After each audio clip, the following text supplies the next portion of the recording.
Good Sunday morning, everyone. Welcome into today's daily Bible reading for April the 2nd. Today, we are reading together in Leviticus chapter 21 and Leviticus chapter 22, which is going to focus a lot on the priests and various aspects of their lives, the way they present themselves before God, and just some various instructions concerning them. And then we're going to close out chapter 22 by looking at the necessary condition of the sacrifices that were to be offered to Yahweh. Thanks so much for taking time to read along with me today on this Sunday. Let me get the text up on the screen for us so we can read along together here. Leviticus chapter 21, beginning in verse number 1. Leviticus 21, verse number 1, Yahweh said to Moses, "Speak to Aaron's sons, the priests, and tell them, a priest is not to make himself ceremonially unclean for a dead person among his relatives, except for his immediate family, his mother, father, son, daughter, or brother. He may make himself unclean for his unmarried virgin sister in his immediate family. He is not to make himself unclean for those related to him by marriage, and so defile himself. Priests may not make bald spots on their heads, shave the edge of their beards, or make gashes on their bodies. They are to be holy to their God and not profane the name of their God. For they present the food offerings to Yahweh, the food of their God, and they must be holy. They are not to marry a woman defiled by prostitution. They are not to marry one divorced by her husband, for the priest is holy to his God. You are to consider him holy, since he presents the food of your God. He will be holy to you, because I, Yahweh, who set you apart, am holy. If a priest's daughter defiles herself by promiscuity or prostitution, she defiles her father, she must be burned to death. The priest who is highest among his brothers," this is referring to the high priest, who has had the anointing oil poured on his head and has been anointed to wear the clothes, must not dishevel his hair or tear his clothes. He must not go near any dead person or make himself unclean, even for his father or mother. He must not leave the sanctuary, or he will desecrate the sanctuary of his God. For the consecration of the anointing oil of his God is on him. I am Yahweh.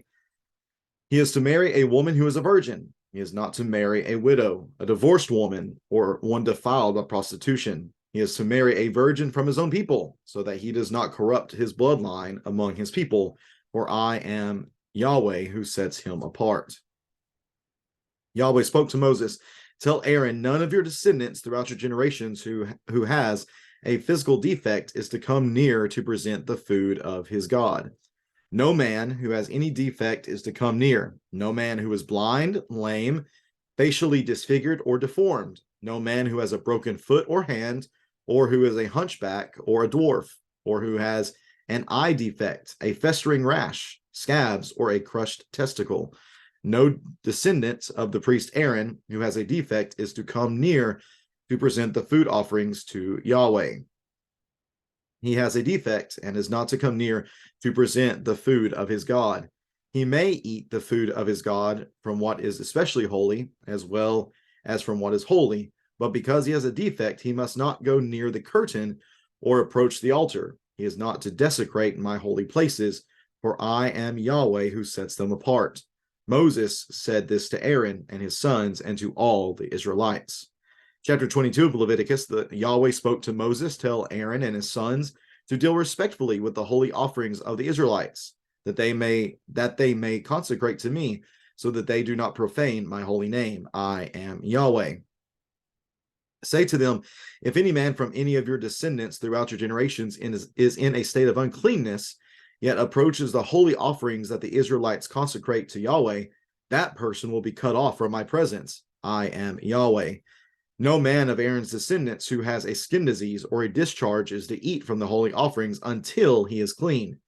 Whoever touches anything made unclean by a dead person, or by a man who has an emission of semen, or whoever touches any swarming creature that makes him unclean, or any person who makes him unclean, whatever his uncleanness, the man who touches any of these will be unclean until evening, and is not to eat from the holy offerings unless he has bathed his body with water. When the sun has set, he will become clean. Then he may eat from the holy offerings, for that is his food. He must not eat an animal that died naturally, or was mauled by a wild beast, making himself unclean by it. I am Yahweh. They must keep my instruction, or they will be guilty and die because they profane it. I am Yahweh who sets them apart. No one outside a priest's family is to eat the holy offering. A foreigner staying with a priest or a hired worker is not to eat the holy offering.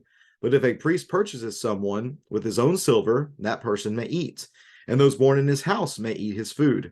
If the priest's daughter is married to a man outside a priest's family, she is not to eat from the holy contributions. But if the priest's daughter becomes widowed or divorced, has no children, and returns to her father's house as in her youth, she may share her father's food, but no outsider may share it. If anyone eats a holy offering in error, he is to add a fifth up to its value and give the holy offering to the priest. The priests must not profane the holy offerings the Israelites give to Yahweh by letting the people eat their holy offerings and having them bear the penalty of restitution. For I am Yahweh who sets them apart. Yahweh spoke to Moses, speak to Aaron, his sons, and all the Israelites, and tell them, any man of the house of Israel or of the resident aliens in Israel who presents his offering, whether they present payment of vows or free will gifts to Yahweh as burnt offerings, must offer an unblemished male from the cattle, sheep, or goats in order for you to be accepted. You are not to present anything that has a defect, because it will not be accepted on your behalf. When a man presents a fellowship sacrifice to Yahweh to fulfill a vow, or as a freewill offering from the herd or flock, it has to be unblemished to be acceptable. There must be no defect in it. You are not to present any animal to Yahweh that is blind, injured, maimed, or has a running sore, festering rash, or scabs. You may not put any of them on the altar as a food offering to Yahweh. You may sacrifice as a freewill offering any animal from the herd or flock that has an elongated or stunted limb, but it is not acceptable as a vow offering. You are not to present to Yahweh anything that has bruised, crushed, torn, or severed testicles. You must not sacrifice them in your land. Neither you nor a foreigner are to present food to your God, from any of these animals. They will not be accepted for you, because they are deformed and have a defect. Yahweh spoke to Moses, when an ox, sheep, or goat is born, it is to remain with its mother for 7 days. From the 8th day on, it will be accepted as an offering, a food offering to Yahweh. But you are not to slaughter an animal from the herd or flock on the same day as its young. When you offer a thanksgiving sacrifice to Yahweh, offer it so that you may be accepted. It is to be eaten on the same day. Do not let any of it remain until morning. I am Yahweh. You are to keep my commands and do them. I am Yahweh. You must not profane my holy name. I must be treated as holy among the Israelites. I am Yahweh who set you apart, the one who brought you out of the land of Egypt to be your God. I am Yahweh. And that is Leviticus chapter 21 and Leviticus chapter 22. All right. There were high standards of holiness for God's people. We understand that from everything that we've read so far in Leviticus. I'm pretty sure we would all say, yes, that's true. But here's where these two chapters take that standard of holiness, and that is up. There are even higher standards of holiness for the priests, and that's because of the role that they play as being intermediaries, intercessors, and mediators for Yahweh toward his people, and same way for Yahweh towards their God. This work that they did as priests, it was not just an occupation, but it was to be recognized as a way of life, which is an important point that we need to recognize for today. Once we get into our worship assembly, we're going to talk about we as Christians, how we are a royal priesthood. And we're going to draw from a lot of the things that we've seen in the priesthood so far within Exodus and Leviticus, draw from some of the things we've seen previously in the story of Scripture, the Pentateuch, looking at Melchizedek, looking at Jethro, a lot of things that are said here, even going back to the garden, thinking about how that really sets the concept for priesthood for mankind. But for here as these priests, it was who they were. They did not just do this on the side. It was their life, as it was their identity as people. And the same thing should be true for us, that us as priests of God, the royal priesthood of God today, it's not just something that we do, but it must be recognized as being something that we are. Therefore, it was important for the priest especially to avoid issues of uncleanness. For them, they were not to go near a dead person because death is diametrically opposed to the God of life. Therefore, being around a dead body made one unclean. Therefore, they were not allowed to be around unclean bodies except for their immediate family, not for family by marriage, but just their immediate family. They were not to go through what might have been considered normal mourning rituals at that time, such as making bald spots on their head, shaving the edge of the beard, or making gashes on their body. You actually see some of that in 1 Kings chapter 18. And again, this is so that they would be holy to their God and not profane his name. They needed to offer sacrifices, and they could only do that if they themselves were clean. That was true for being around dead bodies, also true for their marriages. They were not to marry prostitutes or divorced women. They were not to profane themselves in that way. And then all this is even more important for the high priest, the priest who is highest among them. Verse 10, I guess I shouldn't skip over verse number 9. If the priest's daughter defiles herself with promiscuity, that's a death penalty. Again, that's a big deal. So not just the priest himself, but his family was also to conduct themselves with a high standard of holiness. For the priest who is highest among them, the high priest, he was not to mourn for anybody dead. He was not to be around any sort of dead body, not even around his own parents' dead body. He was only to marry a virgin, not a widow, divorced woman, or woman of prostitution.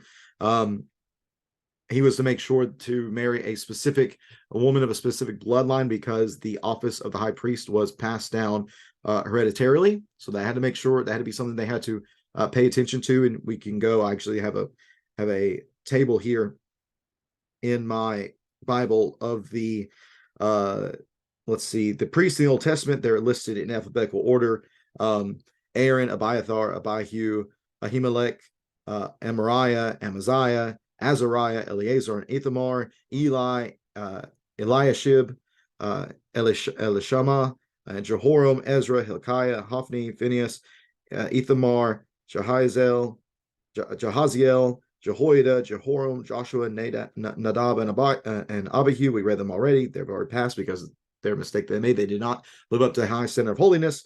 Pashur, Phinehas, Shelemiah, Uriah, and Zadok are all the high priests that we see within the Old Testament. I do believe these are high priests. Let me see. Yes, that does seem to be the case. If not high priests, at least priests who are mentioned within the text. So all these priests coming from the lineage of Levi, high priest specifically coming from Aaron's specific lineage. When we talk about priests, again, whenever we think about terms of being clean or unclean, whole or lacking something, whenever it came to the priests, they had to make sure that their bodies were correct. Again, this does not seem to be an issue of sin, but more so just being wholesome and being of the proper sort. Physical condition had to reflect God's good creation. So if they had some sort of physical defect, it's not that they got cast out or anything, but it was simply that they could not do certain things. They could not offer food in the sanctuary. They could not present fire offerings if they had any of these various issues, but they could still eat the sacrificial food, meaning that the food that was given and that the priests ate of as a part of their livelihood, they were certainly allowed to eat those things. So just because you had, for example, just because you were lame as a priest did not mean that you did not get to eat. You were still able to eat. You just could not participate in these various things. Again, physical defects, illness, and disease were incompatible with God's holiness, so they could not perform all of the duties that priest would normally perform. Now, speaking about the food of the priest, again, whenever they were offered sacrifices, you can go back, and if you remember any of the language that talked about how certain food was the most holy food, that's what's being referenced there. That most holy food is the food that would be given as the food for the priest. Whenever they would take that, there were only certain people associated with the priest that could eat that food. It was not just for anybody. Only the clean priest and their close of kin could eat the sacrificial offering. So the priest and their wives, and I believe their daughters and sons specifically would be the ones that would be able to eat this. Later on, it talks about how if they purchased a person or someone was born into their house, that they could also eat of this food. So they had to make sure that it was of the proper kinship to the priest in order for it to be eaten. Let's see here. Let's see. Let me double check this, make sure that's correct. Yep, that looks about right for that particular issue. A very interesting. Just thinking about who can eat food, who can not eat what food. Those who could offer certain sacrifices and not offer certain sacrifices. I just hope that it's impressed upon us by all of these regulations and instructions that the priest and the high priest were expected to set the standard for holiness for the people. That was their expectation. There was more demanded of them than anybody else. And certainly it was for them to set the standard and be an example for the people. Now, to finish out chapter 22, it talks about the acceptable offerings that were to give of the best. The offerings could not be blind or injured, maimed, running sores, festering rash, or scabs, nothing of that nature. They had to give their best, and this certainly was a sign of their reverence for Yahweh that they would give such a thing. It makes me think of later on in the text in Malachi, how the people of Israel are rebuked for bringing the very things that are mentioned here as being unacceptable, bringing those before Yahweh and expecting him to accept that, expecting him to appreciate what they have given to him. And Malachi says, I'd rather you just shut the door and not offer sacrifices than to give what you are giving. So here, another reminder of making sure to give the best to Yahweh at all times. Verses 26 through 30, there's some seemingly random instructions here concerning what you can do with various animals. For example, you had to allow a new animal to stay with its mother for a whole week. It could not be offered until the 8th day. You cannot offer an animal from the herd of the flock on the same day as its young. Whenever you offer a sacrifice, going back to chapter 7, verse 15, had to be sure to be eaten on the same day. Some speculate that these instructions, especially the 7 days and on the 8th day, it could be given that this was to show concern and compassion for living things, that you just don't rip away a young animal straight from its mother, but you show compassion for a period of time. And then finally, verses 31, 32, and 33, you are to keep my commandments and do them. I am Yahweh. You must not profane my holy name. I must be treated as holy among the Israelites. I am Yahweh who sets you apart, the one who brought you out of the land of Egypt to be your God. I am Yahweh. Yahweh is a sanctifier, and Yahweh is a redeemer. Do you need a little extra motivation in your living, in your striving for holiness, in your offering of sacrifices? Well, remember that Yahweh has chosen you to be his people. Remember that he chose you to be his people and brought you out of Egypt so that you could be that people. There's your motivation. He sanctifies you. He redeems you. Give him the best. Offer everything of your lives to him. So those who worship the redeeming, sanctifying Yahweh God must come into his presence with acceptable sacrifices. He, for everything he has done, certainly deserves nothing less than the best. And many of those principles, of course, carry over into our lives as Christians today. And again, we're going to talk a little bit more specifically about being the royal priesthood of Yahweh later on in our worship assembly here in a little while. I do appreciate you taking the time to read along with me today. We'll be back at it again tomorrow. Let me double check. Pretty sure we're going to chapter 23. Yep, tomorrow we're going to read in chapter 23 about the holy days. Get a little bit more info about that tomorrow. Again, thanks for tuning in. Hope you'll tune back in again tomorrow and have a great rest of your Lord's Day, everyone. Take care and God bless.